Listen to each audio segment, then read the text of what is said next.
सभी व्यूअर्स का हमारे YouTube चैनल लर्न डीप में स्वागत है। आज हम लोग पंचायती राज व्यवस्था से संबंधित जितने भी वस्तुनिष्ठ प्रश्न हैं तथा उन सभी कॉन्सेप्टों पर भी चर्चा करेंगे जो इससे रिलेटेड एग्जाम में प्रश्न बन सकते हैं। तो उन कॉन्सेप्ट को भी हम लोग समझते चलेंगे और यह पंचायती राज व्यवस्था देखा जाए तो इससे प्रश्न आपको एग्जाम में देखने को मिल ही जाता है तथा यह जो चैप्टर है यह आपको सामाजिक क्षेत्र से भी अगर देखा जाए तो यह इंपॉर्टेंट है, क्योंकि बहुत सारे लोग को समझ में नहीं आता है कि जो पंचायती राज व्यवस्था है, त्रिस्तरीय प्रणाली है, वो किस तरह से गठन किया गया। तो आइए उन सभी को हम लोग बारीकी से अध्ययन करेंगे। हालांकि जो कुछ प्रश्न है वो हम लोग बाद में देखेंगे, लेकिन जितना भी यहाँ पर हो सकेगा आज हम लोग उन कॉन्सेप्ट पे चर्चा कर लेंगे। तो देखा जाए, पहला प्रश्न है कि भारत के संविधान के किस भाग में पंचायती राज से संबंधित प्रावधान है। अब देखिए, भारत के संविधान के किस भाग में पंचायती राज से संबंधित प्रावधान है। ऑप्शन में है भाग 6, भाग 7, भाग 8, भाग 9। तो यह है भाग 9 में। क्या पंचायती राज व्यवस्था का शुरू से ही प्रावधान था? बिल्कुल। जब आप देखेंगे कि राज्य के नीति निर्देशक तत्व है, अनुच्छेद 40 में स्पष्ट रूप से कहा गया था कि राज्य अपने सामर्थ्यता के अनुसार क्या कर सके, इसको लागू कर सकता है। तो उसी अनुच्छेद 40 में यह कहा गया था कि जो राज्य है वो क्या कर सकता है, अपने सामर्थ्य के अनुसार वह क्या करे, राज्यों में इसे लागू कर सकता है। तो वही आप देखेंगे कि जो 73वां संविधान संशोधन कब, वह 1992 ईस्वी में होता है। जब 1992 ईस्वी में यह संशोधन होता है तब उसमें क्या किया जाता है, पंचायती राज से संबंधित प्रावधान है जो उसमें इंक्लूड किए जाते हैं। और उससे पहले बहुत सारी समितियां का भी गठन किया जाता है ताकि इस क्षेत्र में किस तरह से अच्छे रूप से इसको कार्यान्वित किया जा सके। तो उसमें आप देखेंगे बलवंत राय मेहता समिति और विभिन्न समितियों के द्वारा इसका क्या किया जाता है, इसका गठन किया जाता है। तो वही कह रहा है कि पंचायती राज का संबंध किससे, तो और वह जगह भाग 9 में क्या है, पंचायती राज से संबंधित प्रावधान है जो क्या किया गया, 73वां संविधान संशोधन 1992 में क्या किया गया था, संविधान संशोधन कर इसे जोड़ा गया। तो जो अनुच्छेद है उस अनुच्छेद में आप देखेंगे तो 243 का ए से लेकर ओ तक इन अनुच्छेदों को भी इसमें इसके अतिरिक्त इसमें जोड़ा गया। और एक अनुसूची है, एक अनुसूची को भी लाया गया, एक अतिरिक्त अनुसूची जो 11वीं अनुसूची में इसे रखा गया। तो प्रश्न यह भी बन सकता है कि पंचायती राज व्यवस्था का भाग के अलावा वह अनुसूची पूछ दे या अनुच्छेद पूछ दे, तो इसकी तो वह हो जाएगा भाग 9। और फिर अब देखेंगे कि भाग 9 के क एक लाया गया जिसमें यह तो 73वां संविधान संशोधन था, वह 74वां संविधान संशोधन जो 1992 में होता है उसमें नगर पालिका से संबंधित उस विषय को रखा जाता है, जिसमें आप देखेंगे उसमें 18 विषय होता है और इस जो पंचायती राज में होता है इसमें 29 विषय का कार्यक्षेत्र पंचायतों को सौंपा जाता है कि इस पर वो कार्य करे। नेक्स्ट देखिए, 2 में कह रहा है कि भारतीय संविधान के किस भाग में नगर पालिकाओं से संबंधित प्रावधान है। देखिए, अभी हम लोग चर्चा किए और इसके बारे में आ गया प्रश्न। अभी हम लोगों ने क्या देखा कि हम लोगों ने देखा कि 73वां संविधान संशोधन 1992 के तहत क्या किया गया, भारत के संविधान में संविधान संशोधन किया जाता है। और यह जो संविधान संशोधन, आपको मालूम होना चाहिए कि संविधान संशोधन होने के लिए क्या होना चाहिए, पहले तो सदन में वो पास होना चाहिए, सदन में लोकसभा के बाद राज्यसभा में भी पास होना चाहिए। क्योंकि आप देखेंगे कि पहले यह जो है पंचायतों से संबंधित जो प्रावधान है वह राजीव गांधी के द्वारा ही 64वां संविधान संशोधन 1989 को लाया जाता है, लेकिन वो पास नहीं हो पाता है। लोकसभा में तो पास होता है लेकिन राज्यसभा इसको अस्वीकार कर देती है। फिर आप देखेंगे कि वह 1992 ईस्वी में होगा जो 73वां के तरफ पंचायती राज होगा और वही 74वां के तहत क्या हो जाएगा, वह ये नगर पालिका से संबंधित प्रावधान आएगा और वह पास होगा। तो वह हो जाएगा, उसको कौन सा भाग में रखा गया, उसके नया भाग अनुच्छेद भाग 9 के क में उसे रखा गया। तो ध्यान में रखेंगे, दोनों 1992 में ही आया लेकिन संविधान संशोधन अलग अलग हुआ। तो हम लोग समझ रहे थे कि संविधान संशोधन के लिए क्या होता है कि पहले तो जो सदन है, संसद है, संसद से अनुमति चाहिए, राज्यसभा लोकसभा दोनों से पास चाहिए। उसके बाद आधे से अधिक राज्यों से क्या चाहिए, सहमति चाहिए, जिसमें देखेंगे हम लोग कि 22 दिसंबर से 23 दिसंबर 1992 को इसको पारित किया गया। फिर आधे से अधिक राज्यों का अनुमति आया, फिर राष्ट्रपति के अनुमोदन के बाद इसे 24 अप्रैल 1993 ईस्वी को लागू किया गया। तो यह भी कभी कभी देखने को प्रश्न मिल जाता है कि कब लागू हुआ। नेक्स्ट देखिए, 3 में संविधान के किस भाग में ग्राम पंचायतों की स्थापना की बात की गई है। अब आइए इसे हम लोग समझते हैं, कौन सा भाग में ग्राम पंचायत। अभी हम लोग चर्चा कर रहे थे कि यह जो है ग्राम पंचायत से रिलेटेड अनुच्छेद 40 जो है उसमें बात क्या किया गया था, उसमें इसके बारे में कहा गया था कि क्या है अनुच्छेद 40 में कि राज्य ग्राम पंचायतों के गठन हेतु कदम उठाएगा और उनको ऐसी शक्तियां और प्राधिकार प्रदान करेगा जो उन्हें स्वायत्त शासन की इकाइयों के रूप में, यानी स्वतंत्र शासन के इकाइयों के रूप में क्या कर सकेगा, कार्यरत बनाने के लिए योग्य हो सकेगा, आवश्यक उसको दे सकेगा। तो वह हो जाएगा भाग 4। भाग 4 में क्या नीति निर्देशक तत्व का वर्णन है, 36 से लेकर 40। तो हम लोग एक बार भाग का भी यहाँ पर रिवीजन कर लेते हैं। अगर भाग 4 का तो बात हम लोग समझ गए कि नीति नहीं सकता। तो भाग 2 में क्या है, तो भाग 2 में है नागरिकता से संबंधित बात की गई है। इसमें अनुच्छेद 5 से लेकर 5 से 11 तक बात किया गया है। और जो नागरिकता है 5 में हम लोगों ने देखा है किस प्रकार से जब स्वतंत्रता के समय में, जब भारत स्वतंत्र होता उस समय में जो भी उसके माता पिता कोई भी एक हो तो भारत का उसको नागरिकता मिलेगा। फिर 6 में था कि जो पाकिस्तान से प्रवाजन कर कर भारत चलाता है 19 जुलाई 1948 को फिर भारत से पाकिस्तान चला जाता है उसको वहाँ का नागरिकता मिलेगा। इस तरह का प्रावधान है। और उसके बाद आप देखेंगे कि मौलिक अधिकार है जो क्या है, वह है 12 से लेकर अनुच्छेद 35 तक है। ये आपको कहाँ मिलेगा, ये मौलिक अधिकार में देखने को मिलेगा, जिसमें राज्य का परिभाषा है कि कोई भी अनुच्छेद अगर उसको क्या करेगा, संविधान का विरोध करेगा तो उस तक शून्य हो जाएगा। तो ये है। उसके बाद राज्य की नीति नहीं सकता तो 36 से लेकर 51 तक है, जिसमें हम लोग अभी चर्चा किए अनुच्छेद 40 में इस पंचायती राज के बारे में कहा गया था कि क्या कर सके, राज्य अपनी सामर्थ्य के अनुसार ग्राम पंचायतों के गठन हेतु कदम उठाएगा और उनको ऐसी शक्तियां या प्रावधान प्राप्त करेगा जो उन्हें स्वायत्त शासन की इकाइयों के रूप में कार्य करने के लिए योग्य बनाने के लिए आवश्यक होगा। नेक्स्ट देखिए 4 में हम लोग आते हैं। 4 में कह रहा भारतीय संविधान के निम्नलिखित अनुच्छेदों में से कौन सा अनुच्छेद राज्य सरकारों को ग्राम पंचायत के को संगठित करने का निर्देश देता। अब देखिए कौन सा है, अभी चर्चा किए थे कि वह अनुच्छेद है जो भाग 4 का है। भाग 4 में जो अनुच्छेद रखा गया है वह 36 से 51 तक रखा गया है। उसी 36 से 51 में से जो अनुच्छेद 40 है वह इस चीज़ को बताता है, क्या बताता है कि जो राज्य है ग्राम पंचायतों के गठन हेतु कदम उठाएगा और उनको ऐसी शक्तियां और प्राधिकार प्रदान करेगा जो उन्हें स्वायत्त शासन की इकाई के रूप में कार्य करने योग्य के लिए आवश्यक हो। तो वह हो जाएगा अनुच्छेद 46 हो जाएगा। नेक्स्ट देखिए 5 में करा संविधान की 11वीं अनुसूची में निम्नलिखित में से क्या सम्मिलित है। अभी हम लोग चर्चा किए थे, क्या चर्चा किए थे, जिसमें हम लोगों ने देखा था कि किस भाग में पंचायती राज का प्रावधान है, जो भाग 9 पढ़े थे। तो वह जो था 73वां संविधान संशोधन जब 1992 ईस्वी में होता है, यह 92 में कब, ये 1993 में होता है, 1992 में इसको पारित किया जाता है। देखिए पारित कब होता है थोड़ा समझ लीजिए, 22 से 23 दिसंबर 1992 को पारित होता है। पारित होने के बाद राज्यसभा लोकसभा से राज्यसभा में जाती है, राज्यसभा में भी पारित हो जाता है। उसके बाद यह आधे से अधिक राज्यों को भी कोई भी संविधान संशोधन, सिर्फ यह पंचायती नहीं, यह मालूम होना चाहिए कि जो संविधान संशोधन होता है उसमें संसद की तो अनुमति चाहिए ही चाहिए। संसद कहने का मतलब राज्यसभा लोकसभा दोनों से। उसके बाद आधे से अधिक राज्यों की भी अनुमति आवश्यक है, तभी वह क्या हो जाएगा, संविधान का संशोधन माना जाएगा। तो वह होते होते समय लगा। तो उसके बाद फिर राष्ट्रपति है उसको उस पर अपना हस्ताक्षर करते हैं, अनुमति प्रदान करते हैं, तो फिर वो क्या हो जाता है, नियम कानून बन जाता है। तो वही हुआ। तो पूरा जो लागू होता है वह 24 अप्रैल 1993 ईस्वी को यह लागू हो जाता है। तो वही कह रहा है कि अनुसूची में क्या किया गया था, तो पंचायतों का कार्यक्रम 11वीं अनुसूची में, जिसको एक अतिरिक्त अनुसूची लाया गया, जोड़ा गया 11वां अनुसूची, जिसमें क्या रखा गया, 29 विषय कार्य क्षेत्र को पंचायती राज व्यवस्था के अंतर्गत में रखा गया। यह भी ध्यान में रखेंगे आप। नेक्स्ट देख लीजिए 6 में पंचायती राज प्रणाली किस पर आधारित है। अब कह रहा पंचायती राज प्रणाली किस पर आधारित है, काफ़ी अच्छा प्रश्न है। कह रहा सत्ता का केंद्रीकरण पर, सत्ता का विकेंद्रीकरण पर, प्रशासन व जनता के सहयोग पर, उपयुक्त में से सभी। देखिए हम उन ऑप्शंस को भी चर्चा कर देते हैं जिसमें थोड़ा कॉन्सेप्ट वाला क्वेश्चन है, बाकी जो कॉन्सेप्ट वाला नहीं होते हैं, जो एक टाइम में समझ सकते हैं। देखिए इसमें सभी एक दूसरे से डिपेंडिंग है। क्यों, अब केंद्रीकरण क्या होता है, केंद्रीकरण मतलब होता है जो केंद्र में है, यानी एक हेड है और उसके चारों ओर उसका शासन हो रहा है, वो केंद्रीकरण हो गया। तो पंचायती राज किस प्रणाली पर आधारित, यह सत्ता का विकेंद्रीकरण पर आधारित है। क्यों विकेंद्रीकरण पर आधारित है, आप देखेंगे कि भारत की स्वतंत्रता के समय महात्मा गांधी ने जोर देकर कहा था कि अगर आर्थिक और राजनीतिक सत्ता का विकेंद्रीकरण होना चाहिए। क्यों होना चाहिए, क्योंकि उनका मानना था कि ग्राम पंचायतों को मजबूत बनाने सत्ता के विकेंद्रीकरण का कारगर साधन है। क्यों ऐसा उन्होंने बोला था, देखिए बात यह था कि यह सफल तभी हो सकता है जब इसमें पंचायती सहभागी लोकतंत्र के रूप में स्थापित करने के साधन के रूप में इनको देखा जाएगा। क्योंकि क्या होता है, जो केंद्र में जो नीतियां लागू होती है, जो भी होता है, तो जो स्थानीय लोग होते हैं उनसे उतने या रूबरू नहीं हो पाते हैं। तो इसलिए इस चीज़ को ध्यान में रखा गया कि जो काम स्थानीय स्तर पर किए जा सकते हैं वे काम स्थानीय लोग के नामुइंदे अथवा केंद्र सरकार मतलब उन्हीं के हाथ में होना चाहिए।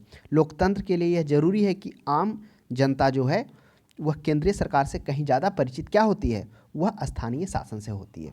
तो इस कारण इसका विकेंद्रीकरण किया गया कि वह केंद्र नहीं, स्थानीय स्तर पर स्थानीय लोगों को क्या होना चाहिए, प्रतिनिधित्व करना चाहिए। क्योंकि स्थानीय जो लोग होते हैं वह स्थानीय स्तर के स्थिति से, आबो हवा से वह ज़्यादा क्या होते हैं, परिचित होते हैं। तो इसलिए क्या किया गया, इस पंचायती राज व्यवस्था का गठन किया गया, जिसमें बहुत कुछ ध्यान में रखा गया, जिसमें आप देखेंगे कि इसमें कोई भी राजनीतिक दल इसमें शामिल नहीं किए जाने की बात है कि जो आगे अनुच्छेद में देखेंगे।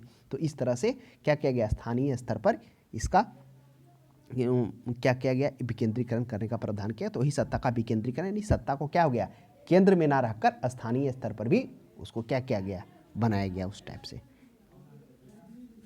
नेक्स्ट देखिएगा, साथ में पंचायती राज प्रदान करता, पंचायती राज क्या प्रदान करता है, तो पिछड़े क्षेत्रों को कृषि विकास, स्थानीय स्तर पर लोकतांत्रिक प्रशासन, ग्रामीण स्तर पर उचित राजस्व का संचालन, देहाती स्तर पर शिक्षा का फैलाव। देखिए यह सिंपली सी बात है, अभी हम लोगों ने समझा कि जो पंचायती राज व्यवस्था है उसमें क्या किया गया, मुख्यतः सत्ता का विकेंद्रीकरण पर ध्यान दिया गया। विकेंद्रीकरण मतलब एक, मतलब केंद्र का मतलब हो गया एक जगह कोई हेड होगा, तो वह वैसा ना करके इसको क्या किया गया, हर एक को स्वतंत्रता के तक पहुंचाया गया, स्थानीय लोगों को भी स्वायत्त दिया गया, यानी गणतंत्र दिया गया कि वह स्थानीय स्तर पर क्या कर सके, उस स्थिति और आबो हवा को समझ सके और वहाँ पर क्या हो, इस जो मतलब जिसके लिए भारत जाना जाता है, जो स्वतंत्र हुआ, उस स्वतंत्रता को हर किसी के पास, हर स्थानीय लोग हर गांव के पास पहुंचे। तो उस तरह की व्यवस्था की गई लोकतांत्रिक विकेंद्रीकरण के द्वारा, यानी कि स्थानीय स्तर पर लोकतंत्र विकेंद्रीकरण क्यों क्या है, क्योंकि स्थानीय स्तर पर लोकतंत्र प्रशासन की व्यवस्था की जाए, यानी लोगों का तंत्र, तो लोगों को वैसा चुना जाएगा। क्योंकि जो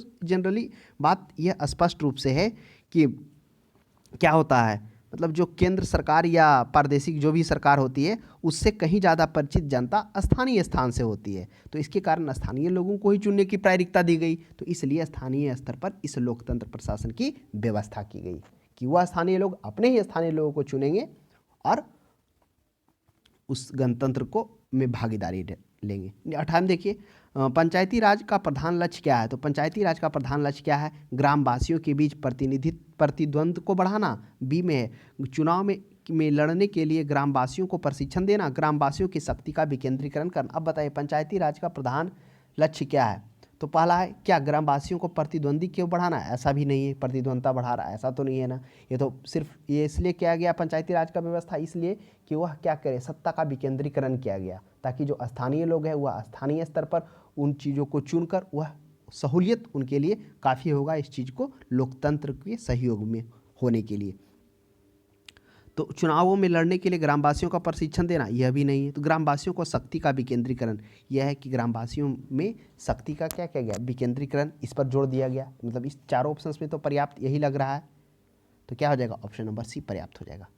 नेक्स्ट देख लीजिए, 9 में हम लोग आते हैं। 9 में करा पंचायती राज का मुख्य उद्देश्य क्या है। अब करा पंचायती राज का मुख्य उद्देश्य क्या है, ऑप्शन पढ़िए, कृषि उत्पादन को बढ़ाना, रोजगार सृजित करना, जनता को राजनीतिक रूप से जागृत करना, जनता को विकासात्मक मूल्य में भागीदारी योग्य बनाना। तो यह प्रश्न का सही जवाब क्या हो जाएगा, यह ऑप्शन नंबर डी ही लग रहा है।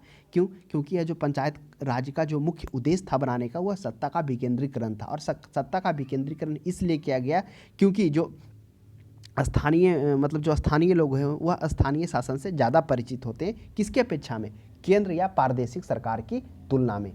क्योंकि जो सरकार तो केंद्र में होती है, जैसे भारत हो गया, तो भारत का राष्ट्रपति जो पूरे सेंटर दिल्ली में बैठता है, तो हर गांव तक तो उतना परिचित नहीं हो सकता नहीं, इसलिए वहाँ से क्या किया गया, उस लोकतंत्र को स्थानीय स्तर पर भी लागू करने की बात की गई और इसलिए सत्ता का विकेंद्रीकरण किया गया, यानी जनता का विकास मूलक प्रशासन में भागीदारी योग्य बनाने के लिए इस टाइप से व्यवस्था की गई। नेक्स्ट देख लिए 10 में, 73वां संविधान संशोधन का संबंध किससे, काफ़ी अच्छा प्रश्न है। 73वां संविधान संशोधन किससे, अभी हम लोग पढ़े थे कि 73वां संविधान संशोधन हुआ 1993 में ईस्वी में क्या होता है, लागू होता है 24 अप्रैल 1993 ईस्वी को, जो पंचायती राज से संबंधित है। इस 73वां संविधान संशोधन कब आता हुआ, पीवी नरसिम्हा राव जब सब प्रधानमंत्री होते हैं, क्योंकि वो गैर संसद होते हैं, जब वो प्रधानमंत्री बनते हैं तो शायद वो सीएम के 9वें या 7वें राष्ट्रपति वहाँ के प्रधानमंत्री होते हैं, उस वक्त वो बनते हैं। तो ये भी प्रश्न कभी कभी मिल जाता है कि कौन ऐसा गैर संसद थे, यानी जब सांसद बने थे तो संसद का सदस्य है ही नहीं थे वो, कोई भी पार्टी का, मतलब उन्हें नेतृत्व नहीं किए थे।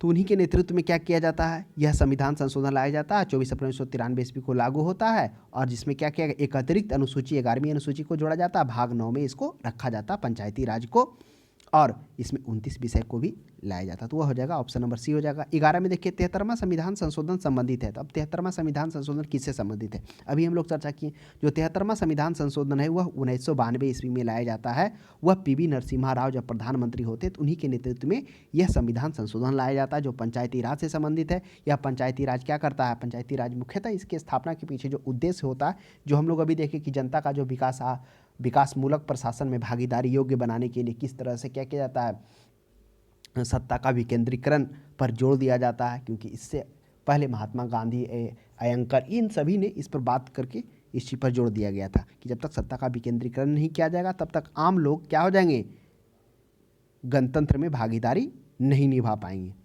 नेक्स्ट 12 में देखिए, भारत में निम्नलिखित में से किसके अंतर्गत पंचायती राज प्रणाली का व्यवस्था किया गया। तो किसके अंतर्गत पंचायती राज प्रणाली की व्यवस्था किया गया, तो वह नीति निर्देशक तत्व, क्योंकि नीति निर्देशक तत्व की बात भाग 4 में हुआ और भाग 4 में अनुच्छेद 36 से लेकर 51 तक भाग 4 में है। तो उसी अनुच्छेद 40 में स्पष्ट रूप से क्या कहा गया, अनुच्छेद 40 में कहा गया है कि राज्य ग्राम पंचायतों के गठन हेतु कदम उठाएगा और उनको ऐसी शक्तियाँ और प्राधिकार प्रदान करेगा जो उन्हें स्वायत्त शासन की इकाई के रूप में कार्य करने योग्य बनाने के लिए आवश्यक हो। तो वह हो जाएगा नीति निर्देशक। नेक्स्ट देख लिए 13 में कह रहा है किस संवैधानिक संशोधन द्वारा पंचायती राज संस्थाओं को संवैधानिक दर्जा प्रदान किया गया। तो कौन सा संविधान संशोधन द्वारा इसको संवैधानिक दर्जा का प्रदान किया गया, वह 73वां संविधान संशोधन होता है। उसके बाद इस संशोधन के बाद बहुत सारे जो क्षेत्र होते हैं, जैसे इसमें 29 क्षेत्र रखे जाते हैं। फिर आप देखेंगे कि 74वां संविधान संशोधन नगर पालिका होता है, वह भी 1992 में ही होता, उसमें 18 विषय डाला जाता है। इन विषयों को रखकर उसको और भी दृढ़ और मजबूत बनाया जाता है, तो वह हो जाएगा 73वां संविधान संशोधन। 14 में देखिए, 73वां संविधान संशोधन के तहत कौन से अनुसूची, अभी हम लोगों ने देखा जो 73वां संविधान संशोधन वह 1993 में होता है, जो यहाँ 1993 में होता है। तो उस वक्त एक अतिरिक्त अनुसूची, 11वीं अनुसूची को लाया जाता है, जिसमें 29 विषय को रखा जाता है और जो भाग 9 में इस विषय को जोड़ा जाता है। नेक्स्ट देख लीजिएगा, 15 में आते हैं हम लोग। 15 में करा 73वां संविधान संशोधन द्वारा 11वीं अनुसूची में पंचायती राज संस्थाओं को कितने कार्य सौंपे गए 73वां संविधान संशोधन। तो अभी चर्चा किए थे कि जो 73वां संविधान संशोधन वह 1992 में होता। इसमें क्या किया गया था, 29 कार्य क्षेत्र को रखा गया था। और वही नगर पालिका में देखेंगे तो वह हो जाएगा, वह भी 1992 में हुआ था, लेकिन उसमें 18 कार्य क्षेत्र को नगर पालिका में शामिल किया गया था, वह भाग 9 के क में उसको रखा गया था। तो दोनों हम लोगों ने प्रश्न देखा। 16 में देखिए, 73वां संविधान संशोधन के अनुसार पंचायती राज संस्थाओं के अध्यक्ष के कम से कम कितने पद महिलाओं के लिए आरक्षित है। काफ़ी अच्छा प्रश्न है। जब संविधान संशोधन किया जा रहा था तो उसमें स्पष्ट रूप से उसी समय जब संविधान में संशोधन कर पंचायती राज व्यवस्था हेतु जो प्रावधान किया गया नियम कानून, उसमें महिलाओं के लिए 33% आरक्षण की बात की गई थी। हालांकि अभी तो ये ज़्यादा है, 2009 में केंद्र सरकार भी बढ़ा के इसको 50% कर दी है। और सबसे पहले जो आरक्षण की बात किया जाए तो MP, बिहार और उत्तराखंड के पंचायत में महिलाओं के लिए क्या किया गया, मतलब अभी 50% आरक्षण का प्रावधान किया गया है।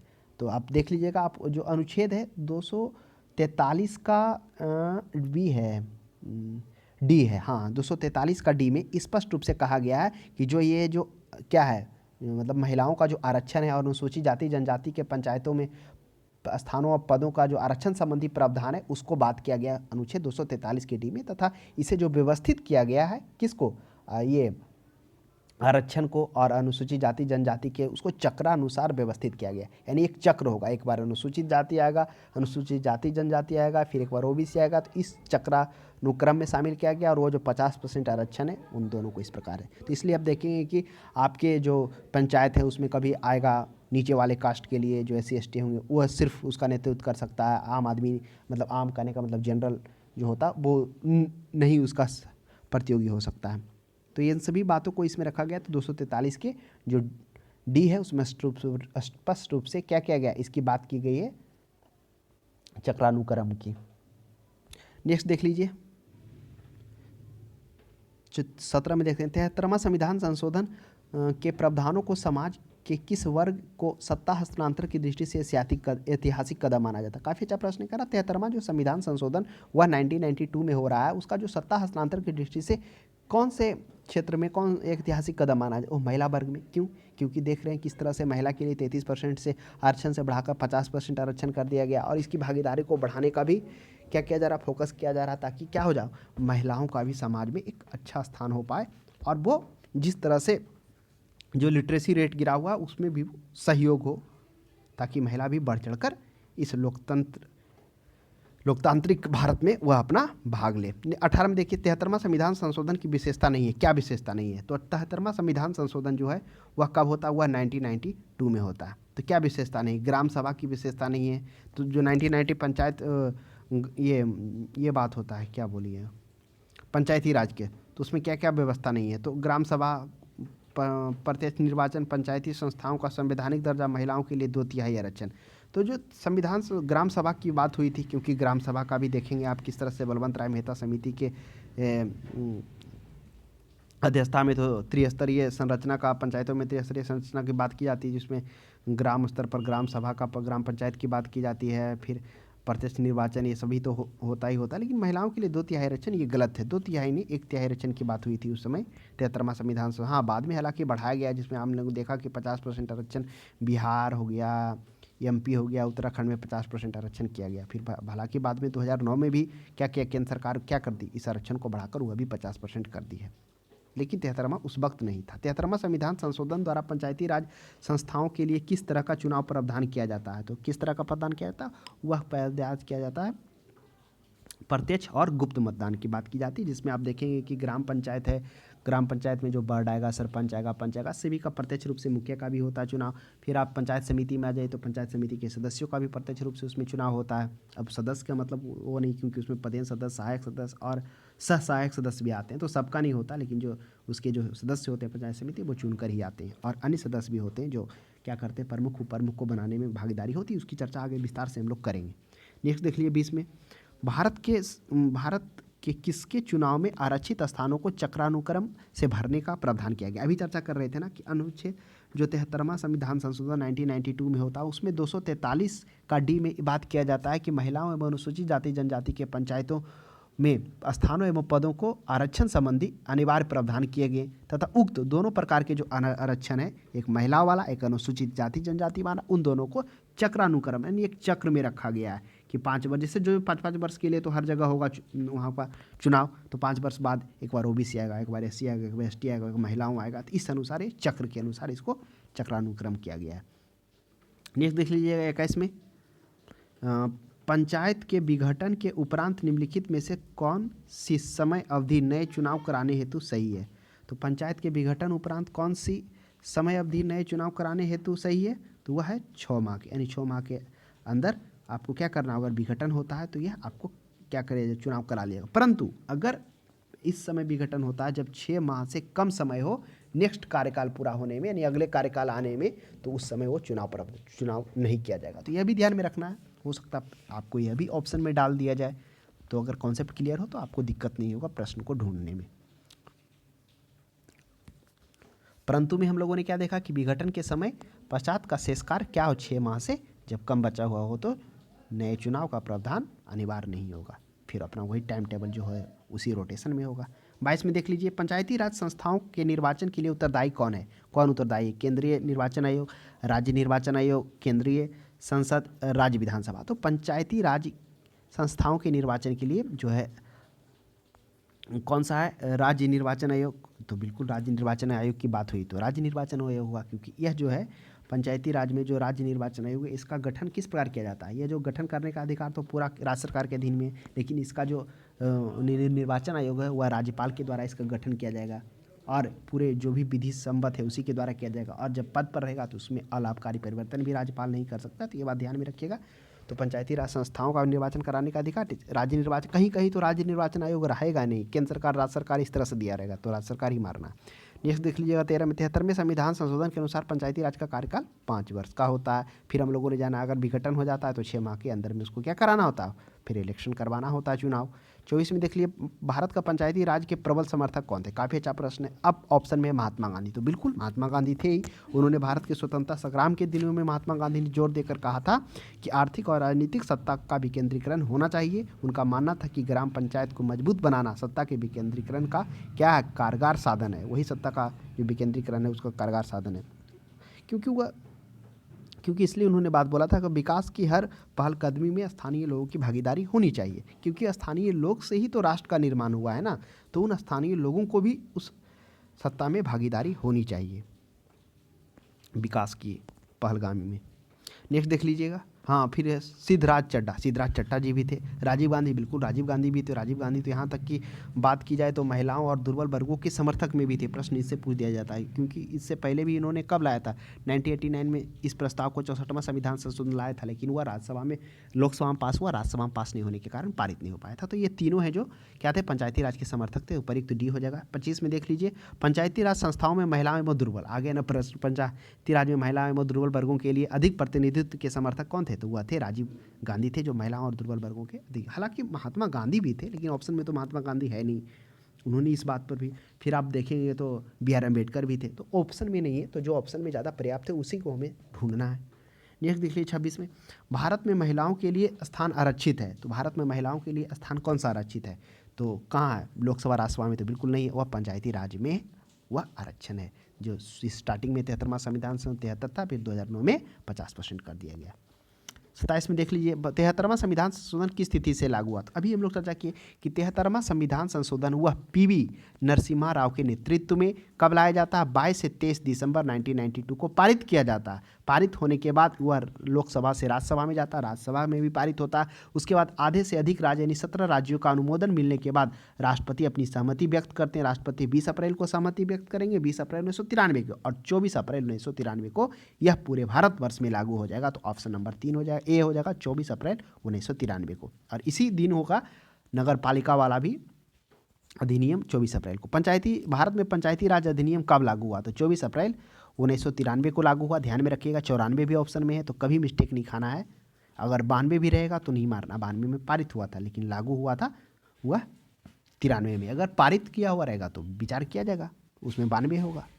नेक्स्ट देख लिया 29 में, पंचायत के चुनाव कराने हेतु निर्णय किसके द्वारा लिया जाता है। आप देखिए किसके द्वारा लिया जाएगा, केंद्र राज्यसभा चुनाव, बिल्कुल राज्य सरकार के द्वारा दिया जाएगा, क्योंकि स्पष्ट रूप से जो अनुच्छेद है उस अनुच्छेद में इस मामले में कहा गया है कि जो चुनाव कराने संबंधी जो विचार है वह विधानमंडल के पास है। वह विधानमंडल चाहे तो वह बहुमत पारित कर उसको भंग भी कर सकता है। तो इन चीज़ों को ध्यान में रखिएगा। जो अनुच्छेद 243 के ई में स्पष्ट रूप से कहा गया है कि प्रत्येक स्तर पर पंचायत अपनी प्रथम बैठक से 5 वर्ष का अस्तित्व में बना रहेगा तथा पंचायतों को यह अवधि पूर्ण होने से पूर्व चुनाव कराना अनिवार्य होता है, परंतु राज्य विधानमंडल द्वारा इन पंचायतों को 5 वर्ष पूर्व विघटन संबंधी प्रावधान कर सकता है। तो यह हो जाएगा, राज्य सरकार हो जाएगा। देख लीजिए 30 में, भारत का पंचायती राज का प्रारंभ किया गया था। भारत में पंचायती राज कब प्रारंभ किया गया था, ऑप्शन में है।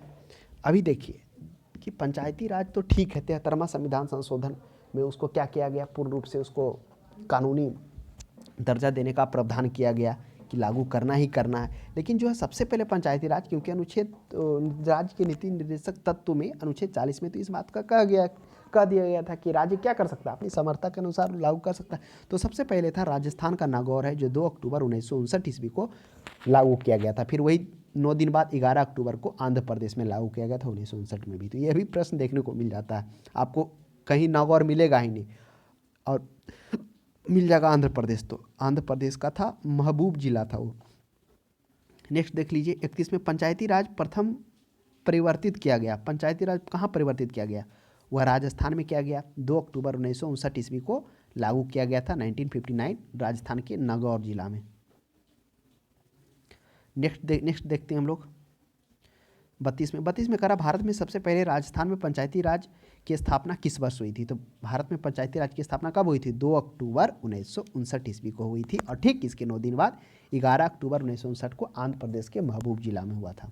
नेक्स्ट 13 में देख लीजिए, स्थानीय ग्रामीण शासन में पंचायती राज प्रणाली क्रमानुसार अपनाई गई। तो पंचायती राज प्रणाली में जो अहम भूमिका, बलवंत राय मेहता समिति जो 1957 में इस कमेटी का गठन करने के बाद जो रिपोर्ट सौंपा गया, उसमें बात किया गया था कि पंचायतों को त्रिस्तरीय संरचना होना चाहिए, यानी कि जो सबसे नीचे स्तर पर है ग्राम स्तर पर ग्राम पंचायत, मध्यवर्ती स्तर पर पंचायत समिति, और जिला स्तर पर जिला समिति। तो यहाँ पर कह रहा है कि यहाँ पर तो वो प्रश्न नहीं पूछ रहा है, यहाँ पूछ रहा है स्थानीय ग्रामीण शासन के रूप में पंचायती राज प्रणाली सर्वप्रथम कहाँ गया था। तो पहले राजस्थान में गया था, उसके बाद आंध्र प्रदेश में। तो ऑप्शन नंबर डी हो जाएगा, 2 अक्टूबर 1959 को राजस्थान में और 11 अक्टूबर 1959 को आंध्र प्रदेश में। 34 में देखते हैं हम लोग, भारत में पंचायती राज व्यवस्था सर्वप्रथम राजस्थान और कहाँ आरंभ किया गया था, राजस्थान और आंध्र प्रदेश में। जी हाँ, जो भी हम लोग चर्चा किए, राजस्थान के नागौर में, आंध्र प्रदेश के महबूब में। नेक्स्ट देख लेते हैं 35 में हम लोग। 35 में करा 2 अक्टूबर 1959 को पंचायती राज का शुभारंभ निम्नलिखित में से कहाँ पर से किया गया था? तो 2 अक्टूबर 1959 को राजस्थान के नागौर से किया गया था और 11 अक्टूबर को आंध्र प्रदेश के महबूब जिला से किया गया था। नेक्स्ट देख लेते हैं 36 में।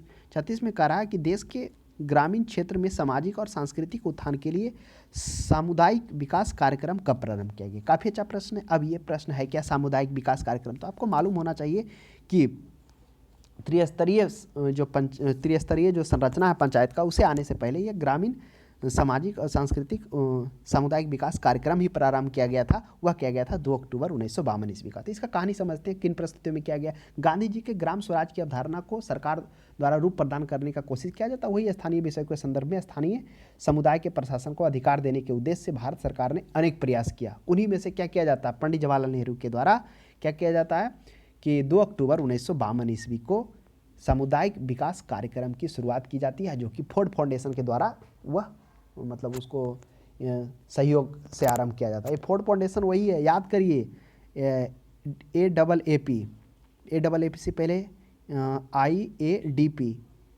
क्या था? यह इंटेंसिव एग्रीकल्चर डिस्ट्रिक्ट प्रोग्राम, जो कब आया था? वह आया था 1960 में आया था। उसके बाद IAAP 1964-65 में आता है। ICDP intensive cattle district programme जो आता है, यह आता है 64-65 में ना, हाँ ये भी आता है 65-66 में आता है। तो इन चीज़ों को आपको ध्यान में रखना होगा। ये वही फोर्ड फाउंडेशन है, उसी के सहयोग से क्या किया गया था, इस सामुदायिक विकास कार्यक्रम के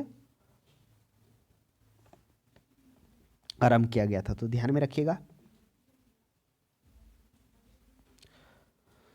तो वह हो जाएगा 2 अक्टूबर 1952 हो जाएगा।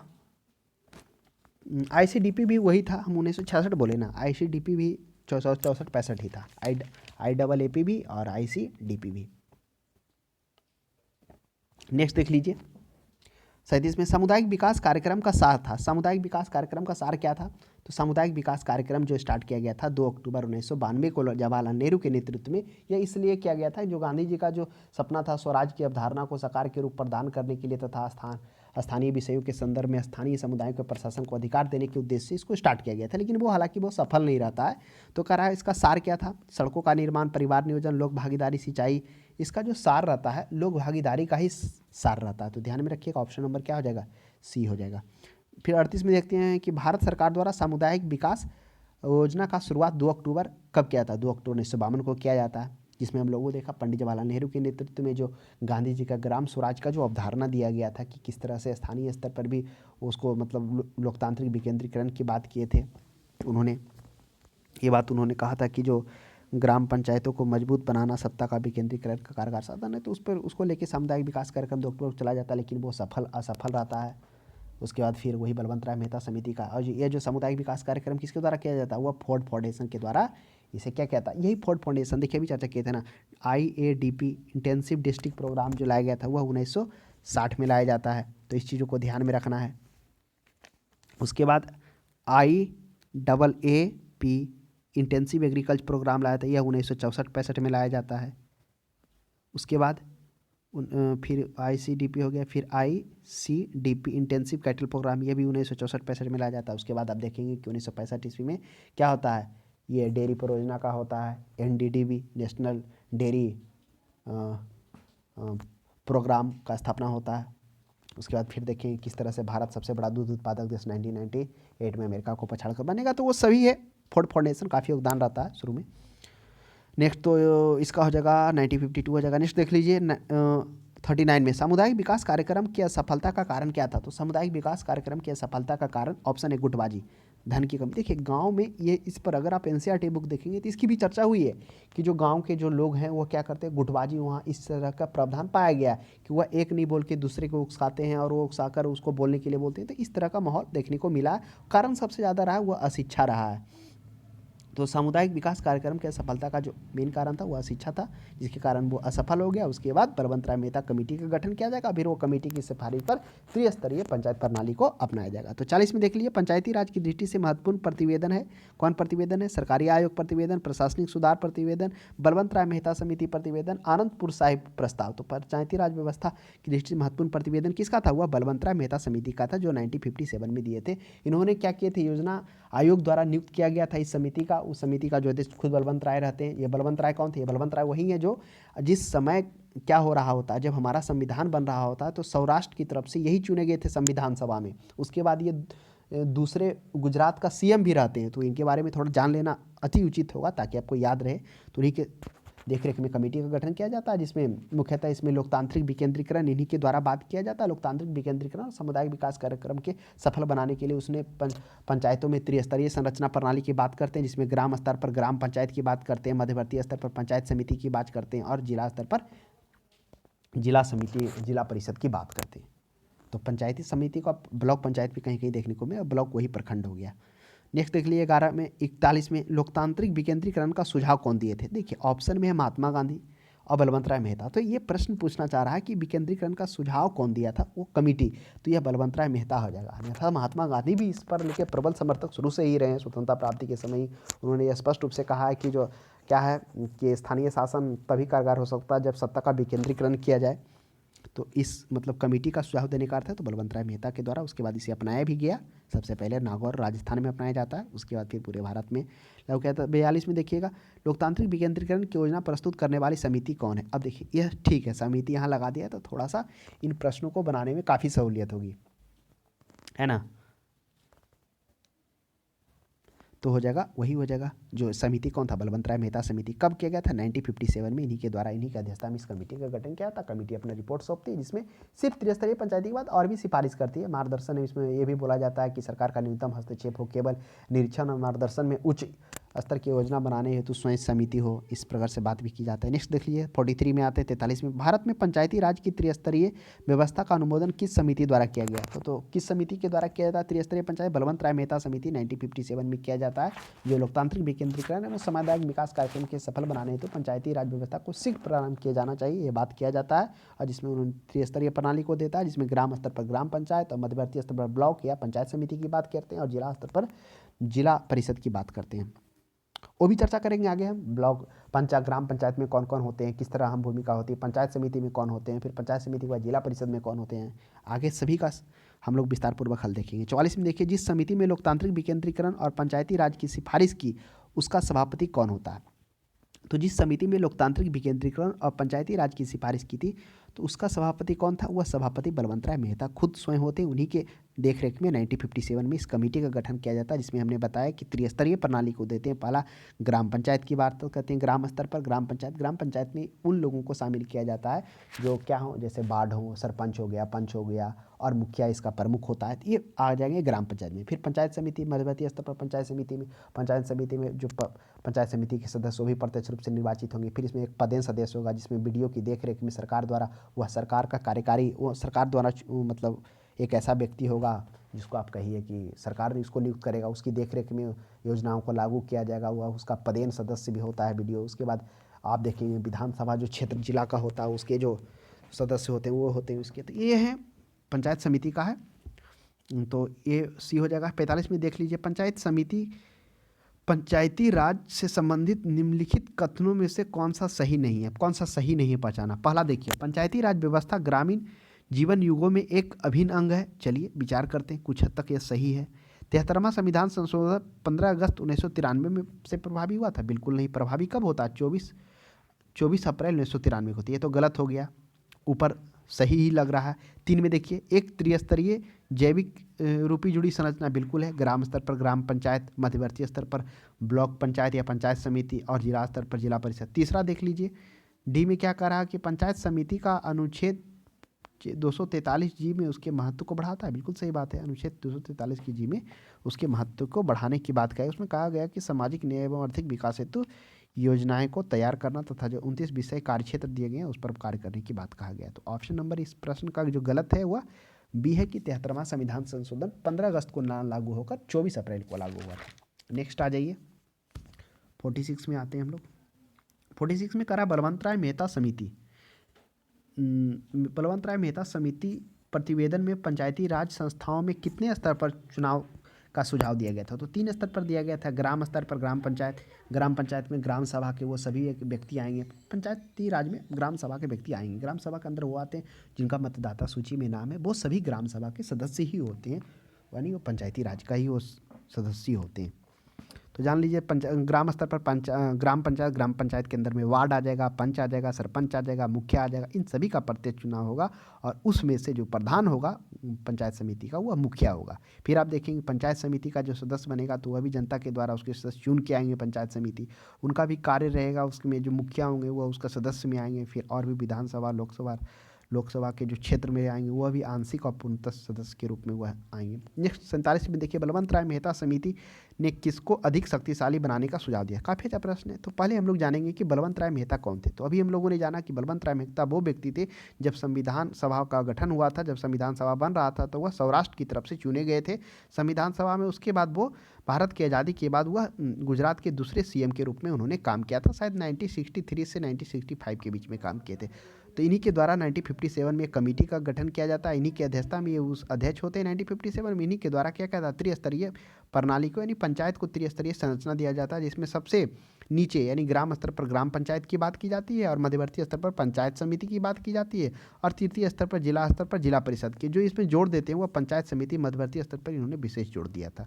48 में देखिए, पंचायती राज व्यवस्था में स्थानीय शासन की व्यवस्था कैसी होती है? काफ़ी अच्छा प्रश्न है। कह रहा पंचायती राज व्यवस्था में स्थानीय स्वशासन। तो पहले हम लोग समझेंगे कि स्थानीय स्वशासन क्या है। स्थानीय स्वशासन कहने का मतलब है कि रिलेटेड कहाँ है, जो स्थानीय लोग हैं अर्थात गांव है, वो पंचायत है, जो जिला है, उसमें स्थानीय स्वशासन देने की बात किया गया है। जिसमें क्या किया गया था कि त्रिस्तरीय प्रणाली बलवंत राय मेहता के द्वारा ग्राम स्तर पर कहा गया था कि ग्राम पंचायत होना चाहिए, ब्लॉक स्तर पर पंचायत समिति होना चाहिए यानी ब्लॉक स्तर पर पंचायत और जिला स्तर पर जिला परिषद की बात की गई थी। तो यही हो जाएगा, 3 स्तरीय प्रणाली दिया गया था, ग्राम, ब्लॉक और जिला स्तर पर दिया गया था। नेक्स्ट 49 में देखते हैं, बलवंत राय समिति प्रतिवेदन के अनुसार महत्वपूर्ण संस्था कौन सा है? तो बलवंत राय समिति प्रतिवेदन के अनुसार अभी हम लोग चर्चा किए थे, बलवंत राय मेहता समिति इन्हीं की अध्यक्षता में 1957 में गठन किया जाता है। गठन की रिपोर्ट दी जाती है जिसमें पंचायत को त्रिस्तरीय प्रणाली में त्रिस्तरीय संरचना में होने की बात की जाती है, जिसमें सबसे छोटे स्तर पर ग्राम पंचायत की व्यवस्था की जाती है, जिस ग्राम पंचायत के अंतर्गत में वार्ड, पंच, सरपंच और मुखिया आएंगे और उसका प्रधान मुखिया होगा। कौन? ग्राम पंचायत का। जो भी होगा ग्राम पंचायत से रिलेटेड उसके कार्य, जैसे नाली, सड़क, ये सब का देख ले के उसका बैठक करना, बुलाना, फिर वो एक उसी में से उस सदस्य में से एक उप मुखिया का क्या किया जाएगा, चुनाव किया जाएगा। उसके बाद मुखिया जो होगा वो फिर जिला परिषद होगा, उसका सदस्य के रूप में मुखिया होगा पंचायत समिति के, और पंचायत समिति का भी जनता के द्वारा प्रत्यक्ष रूप से चुनाव होगा। उसके और भी अन्य सदस्य होंगे जिसमें आगे हम लोग देखेंगे। तो वही कह रहा है कि इन्होंने पंचायत समिति पर के अनुसार क्या किया था, महत्वपूर्ण संस्था इन्होंने माना था मध्यवर्ती समिति को। 50 में देखिए, निम्नलिखित में से कौन पंचायती राज संस्था नहीं है? काफ़ी अच्छा प्रश्न है। अब करा पंचायती राज संस्था नहीं है, तो पंचायती राज संस्था है क्या? तो पंचायती राज संस्था के अंतर्गत में हम लोगों ने देखा कि त्रिस्तरीय प्रणाली दिया गया, जो सबसे नीचे ग्राम स्तर पर ग्राम पंचायत की बात की गई थी, तो ग्राम पंचायत है। मध्यवर्ती स्तर पर पंचायत समिति की बात की गई थी, वो भी है। और थर्ड स्तर पर उच्च स्तर पर जो उच्च स्तरीय स्तर है जिला परिषद की बात की। नगर परिषद की इसमें पंचायत राज में नहीं व्यवस्था किया गया था। तो आज के लिए इतना ही। आपको यह क्लास कैसा लगा? आशा करते हैं आपको समझ में आया होगा। अगर इससे रिलेटेड कुछ क्वेश्चन हो या क्यूरी हो तो आप कमेंट बॉक्स में अपना सजेशन और क्यूरी दे सकते हैं।